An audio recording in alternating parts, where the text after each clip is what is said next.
बिस्मिल्लाहिर्रहमानिर्रहीम। अस्सलामु अलैकुम वरहमतुल्लाहि वबरकातु। हज़रत अब्दुल्ला बिन उमर रज़ी अल्लाह अन्हु रवायत करते हैं कि रसूलुल्लाह सल्लल्लाहु अलैहि वसल्लम ने फरमाया, मुझे ताज्जुब है उस आदमी पर जो अपने माल से तो ग़ुलामों को खरीदता है फिर उनको आज़ाद करता है, वो भलाई का मामला करके आज़ाद आदमियों को क्यों नहीं खरीदता जबकि इसका सवाब बहुत ज़्यादा है। यानी जब वो लोगों के साथ उसने सलूक करेगा तो लोग उसके ग़ुलाम बन जाएंगे।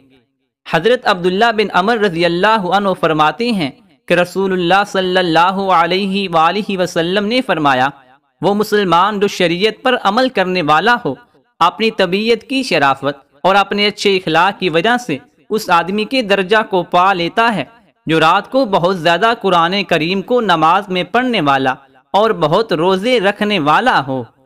हज़रत अबू हुरैरा रज़ी अल्लाह अन्हु फरमाते हैं कि रसूलुल्लाह सल्लल्लाहु अलैहि वसल्लम ने फरमाया, ईमान वालों में कामिल तरीन मोमन वो है जिसके इखलाक सबसे अच्छे हों, और तुम में से वो लोग सबसे बेहतर हैं जो अपनी बीवियों के साथ बर्ताव में सबसे अच्छे हों।